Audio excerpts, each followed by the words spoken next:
आज एक ऐसे टॉपिक का हम जिक्र करते हैं जो कि पिछले वक्त से आप लोग को उसी टॉपिक के बारे में आपको बताया जा रहा था। तो आज बोल्शेविक क्रांति का जिस प्रकार से आपको ये क्रांति बहुत विस्तार रूप से लिया जा रहा था, तो अब इस क्रांति में एक व्यक्ति का आगमन होगा और उस व्यक्ति का जो नाम है, जिसका नाम है आपको लेनिन। तो आज का जो टॉपिक रहेगा उस टॉपिक का नाम ही रहेगा आपको बोल्शेविक क्रांति। और यहाँ पर एक शब्द ये भी जुड़ जाएगा कि बोल्शेविक क्रांति में लेनिन की भूमिका क्या था, यानी यहाँ पर हमको लेनिन के बारे में आपको पढ़ना है। और इससे संबंधित जो भी आपको सवाल बनते हैं, सारे सवाल के बारे में आपको बता दी जाएगा। कई प्रकार के सवाल भी हैं और सारे सवाल को आपको जानना भी है कि किस प्रकार से ये सवाल आपको बनता है। तो सबसे पहले आपको ये बताए थे कि ये जो बोल्शेविक क्रांति जो हुआ था, ये हुआ था आपको 1917 ईस्वी को। और इस समय जो शासक जो हुआ करता था, शासक का नाम आपको बताए थे जार निकोलस द्वितीय।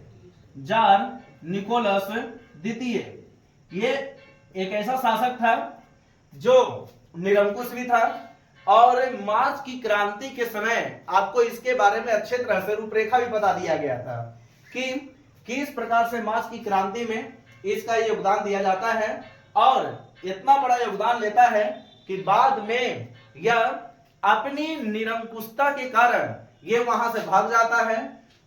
बाद में कई प्रकार से फिर व्यक्ति यहाँ आते हैं, राज करते हैं और रूस में इस प्रकार से क्रांति को जन्म देने का भी प्रयास करते हैं। लेकिन ध्यान रखेंगे कि अभी जितने भी आपको कहानी बताए थे, उस कहानी में भी आपको लेनिन की चर्चा नहीं किए थे। लेकिन यहां पर हम आपको यह बताने का प्रयास करते हैं कि बोल्शेविक क्रांति जो 1917 ईस्वी को हुआ था, तो इस समय जो लेनिन जो था, एक देश था जिसका नाम था आपको स्विट्जरलैंड। स्विट्जरलैंड में रह रहा था, लेकिन बाद में वो जर्मनी की सहायता से रूस में पहुंचता है।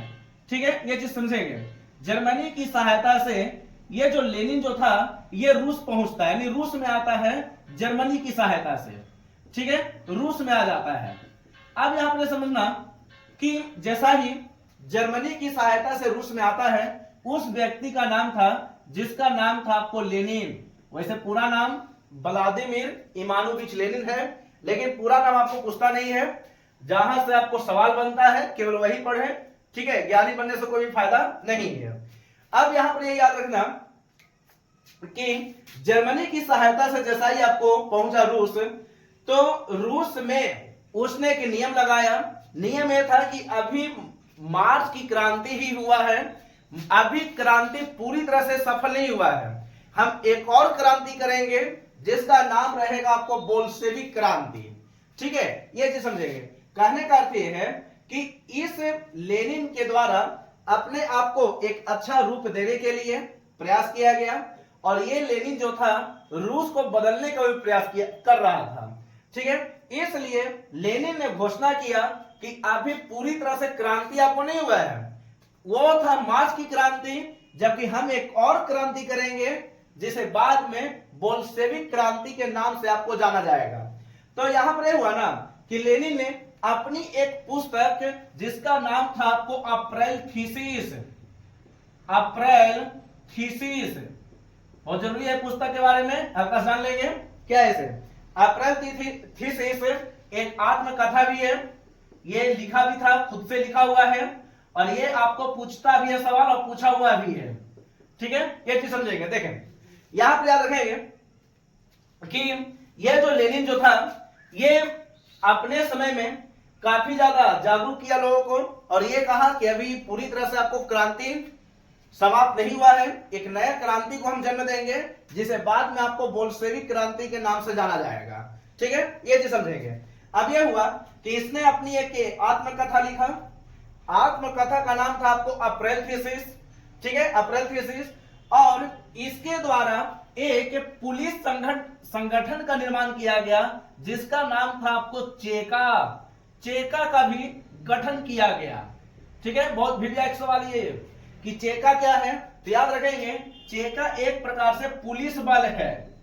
ठीक है, पुलिस बल है, ये पुलिस बल, ये चीज समझेंगे।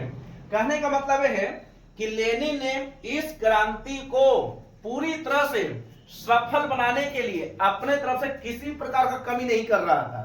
ठीक है, ये चीज समझेंगे। यानी कहने का अर्थ ये होगा कि पूरे देश में यानी रूस में एक प्रकार से देखा जाए तो अपनी आत्मकथा के माध्यम से यानी अप्रैल थीसिस के माध्यम से ये अच्छे तरह से भी प्रचार प्रसार किया और इसके द्वारा एक पुलिस बल का निर्माण किया गया जिसका नाम था आपको चेका। ठीक है, चेका का गठन किसने किया? इसका डायरेक्ट उत्तर आ जाता है लेनिन ने किया। ये चीज समझेंगे। अब यहां पर याद रखेंगे कि अब इसके द्वारा एक बहुत ज्यादा नारा भी प्रचलित है। उस नारा का कथन है भूमि शांति और रोटी, भूमि शांति और रोटी। वैसे तो हम इसके बारे में पहले बता चुके हैं कि भूमि शांति और रोटी, और एक और नारा प्रचलित है युद्ध का अंत करो। ठीक है, युद्ध का अंत करो। इसका दो नारा बहुत ज्यादा प्रचलित भी है और ये आपको सवाल कभी कभी बन भी जाता है कि ये सारा कुछ आपको मतलब अपने आप में भी आई भी है।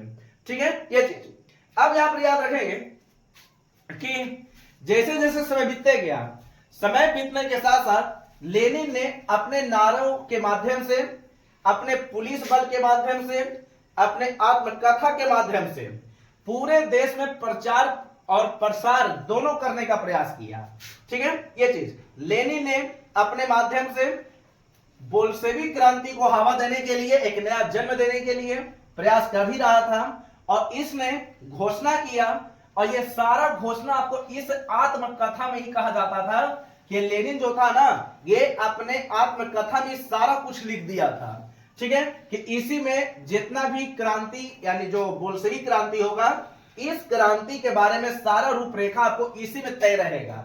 यानी क्रांति का रूपरेखा आपको इसमें तय किया जाता था। ठीक है, सारा रूपरेखा आपको इसी में होता था कि किस प्रकार से हमको क्रांति करना है, किस प्रकार से रूस को आगे बढ़ाना है, ये सारा कुछ आपको कर रहा था। ठीक है, यानी एक प्रकार से देखा जाए तो लेनिन के लिए यानी जो रूस में था, रूस में लेनिन टीचर का काम कर रहा था, शिक्षक का काम कर रहा था और बाकी जो थे वो आपको स्टूडेंट जैसा काम कर रहे थे। जैसा टीचर बोलता यानी जैसा लेनिन बोलते वैसा ही बाकी लोग भी करते। ठीक है, ये चीज समझेंगे।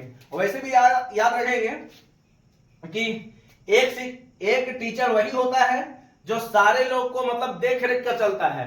अब ऐसा नहीं है कि मतलब जो कमजोर छात्र हो तो उसको कम आंकेंगे, जो अच्छे छात्र हैं जो ज्यादा नंबर लाते हैं तो उसको ज्यादा आंकेंगे। ठीक है, एक टीचर के पूरी तरह से अगर देखा जाए तो ऐसा नहीं होना चाहिए। लेकिन ध्यान रखेंगे कि आज बहुत सारे ऐसे व्यक्ति भी मिलेंगे जिसका ज्यादा नंबर आ जाता है ना तो ज्यादा उसको लोग मानता है और जिसका कम नंबर आता है तो उसे ज्यादा माना नहीं जाता है, उसको कम आंका जाता है। तो वैसे चीज से भी बचकर ही चलना है एक टीचर को।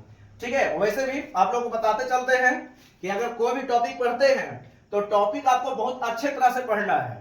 ठीक है, कोई भी टॉपिक छोटा नहीं होता है और कोई भी टॉपिक बहुत बड़ा भी नहीं होता है। अगर पढ़ने वाला अच्छा है और पढ़ाने वाला अच्छा है तो संभव है कि पढ़ाई बहुत ही मजेदार हो जाती है। ठीक है, एकदम पूरी तरह से याद रखना। अगर आप पढ़ने वाले अच्छे हैं और टीचर अगर पढ़ाने वाले अच्छे हैं तो गारंटी है कि पढ़ाई बहुत ही बेहतरीन होती है। ऐसा बेहतरीन होती है कि आपको हमेशा के लिए सब याद भी रहेगा। ठीक है, ये दोनों तरफ से तालमेल बैठने से ही होता है। तो इसलिए आप लोगों को बार बोलते हैं कि पढ़ाई ऐसा करें जिससे आप लोगों को आराम से ये सब याद भी रहे। ठीक है, चलो आगे बढ़ाते हैं और इसको समझा देते हैं कि किस प्रकार से ये होता है। देखिए अब यहां पर हुआ ना कि लेनिन ने क्रांति का रूपरेखा को तय किया और इसका एक सपना था यानी एक स्वप्न था। स्वप्न ये था ना कि ये चाहता था कि केरेंस्की की सरकार को पलटने का स्वप्न था इसका।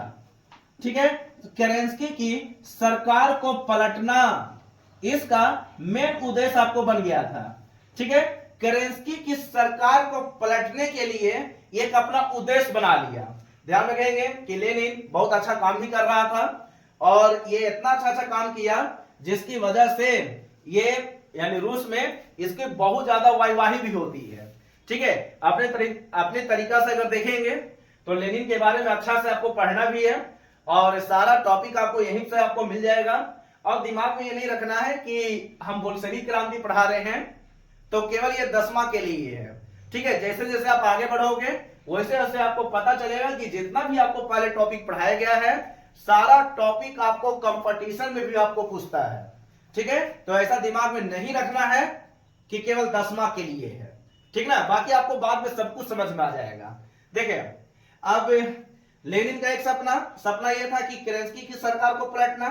अब केरेंस्की की सरकार को पलटने के लिए इसने अपना नियम लगाया। नियम यह था ना कि पूरे अपने लीडर को, जितने भी इसके संबंधित व्यक्ति था, सबको ऑर्डर दे दिया कि जाओ जितने भी सरकारी आवास हैं, ठीक है, डाकघर है, रेलगाड़ी है यानी रेल है, ठीक है, यानी जितने भी सब कुछ है, सरकारी आवास है, सरकारी कामकाज, ठीक है, सरकारी जितने भी मतलब है, सब पर लूट लो और सबको अपना अधिकार में कर लो।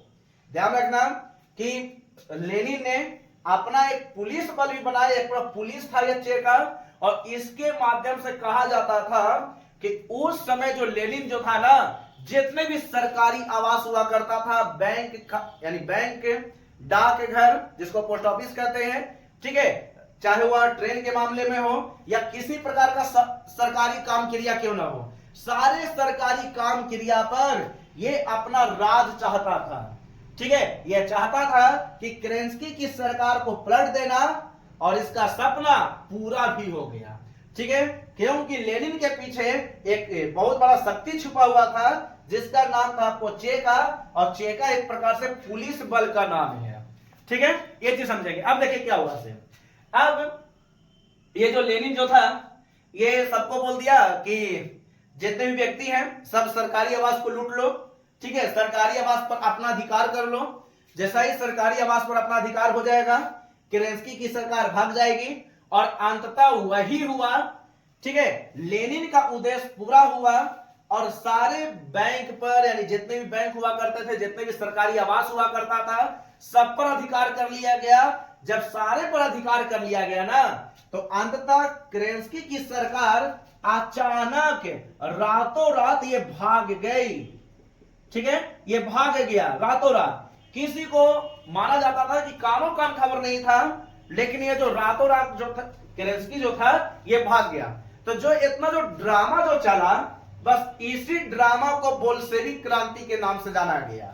ठीक है, ये हुआ था आपको अक्टूबर में, इसलिए इस बोल्शेविक क्रांति को अक्टूबर की क्रांति भी कहा जाता है। अक्टूबर की क्रांति जो कि 1917 ईस्वी को हुआ है, ये चीज समझेंगे।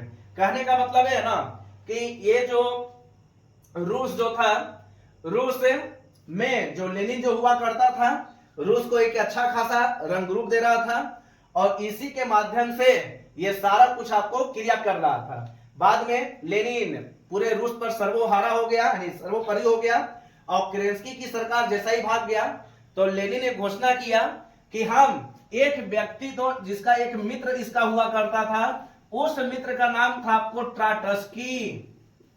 ठीक है, ट्राटस्की एक इसका करीबी मित्र था, दोस्त था। अब इसी करीबी मित्र का नाम था जिसका नाम था आपको ट्राटस्की।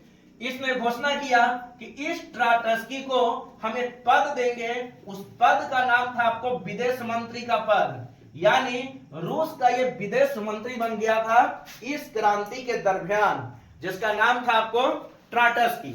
याद रखेंगे, ये ट्राटस्की जो है ये बाद में विदेश मंत्री बना दिया गया, और ये ट्राटस्की जो था इसने अपना सेना भी बनाया, और इस सेना का नाम था आपको लाल सेना का गठन ये किया था। ठीक है, लाल सेना का गठन बहुत वीवीआई सवाल है, ये भी आपको सवाल बनता है, लाल सेना का गठन किसने किया, तो ट्राटस्की। लेकिन कभी कभी पूछ देता है कि लाल कुर्ती का गठन किसने किया, तो इसका नाम आता है आपको खान अब्दुल गफ्फार खान। एक और व्यक्ति का नाम है जिसका नाम है आपको गैरीबाल्डी।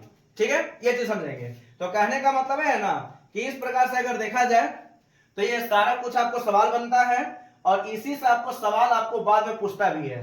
बाकी कोई भी दिक्कत हो बेझिझक आप लोग बोले, लेकिन हाँ ये एक ऐसा टॉपिक है जो आपको बाद में पूछता है।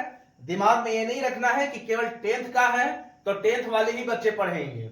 ठीक है, ये सारा कुछ में आपको मिलेगा, चाहे आप कुरान पुस्तक पढ़ें या लूसेंट पुस्तक पढ़ेंगे, तो सारा टॉपिक आपको उसमें मिलता है। तो इसलिए अगर आप अभी से पढ़ लेते हैं तो बाद में आपको बहुत ज्यादा आसान हो जाएगा।